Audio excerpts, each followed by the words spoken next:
Hey, hey kiddo. I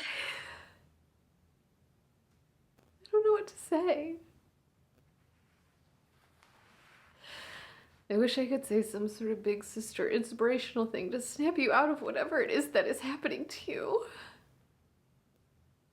But I'm just lost. I'm tired. And I'm lost. I spent all night on the plane.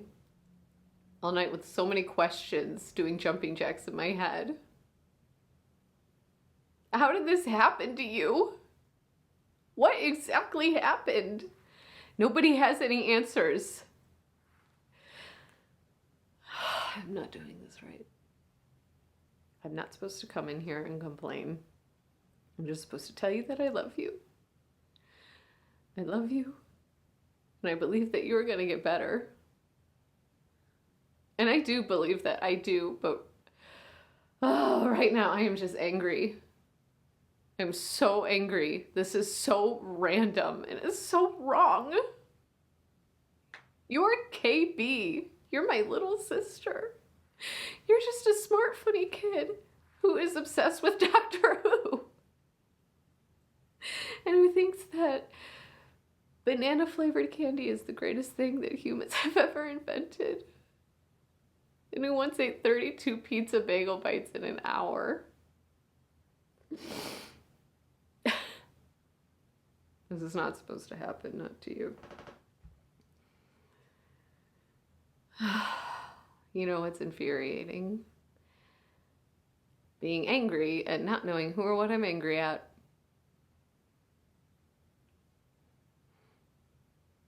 Who is to blame? I need an object for my anger, and all I have staring back at me is the cold, hard universe. I want to scream. I want to throw things. This shouldn't be happening to you, and I need someone to yell at. You'd say, then yell. Then scream, shout at the stars. Then you'd probably yell something at the sky just to make me laugh. That's what you'd do. You always know what to say. You always know how to bring some light into the darker moments in life. I wish I knew how to do that. I wish I could say something to you right now that would wake you up.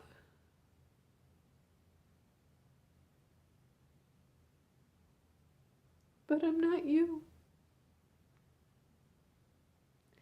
I don't have that special spark that makes you you.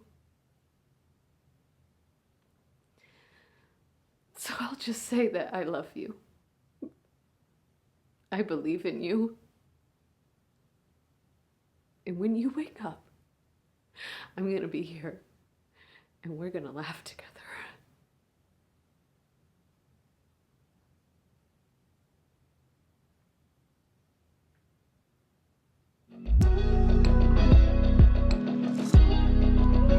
This monologue is from a beautiful play called The Visitors by Del Martin. It's a contemporary play, and it's available on stagepartners.com to read for free, or you can purchase a perusal copy, or if you like it, you can license it and produce the whole play for your theater, school, organization, whatever. It's a play that explores what happens when someone falls ill and there's really no explanation why.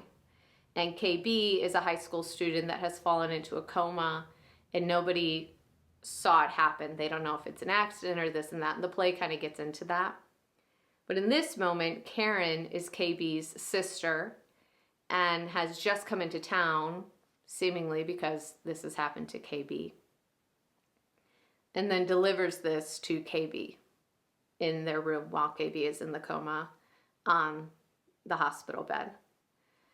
So first, I think this play is so beautifully done because it answers just enough questions but also leaves just enough open, which allows the production to really play with a lot of the creative decisions. Some plays really close the loop on a lot of the mystery in the play, which there's definitely a place for that. And some plays leave almost everything open and few things are answered, and there's definitely a place for that. This play, I find, strikes a really nice balance between the two.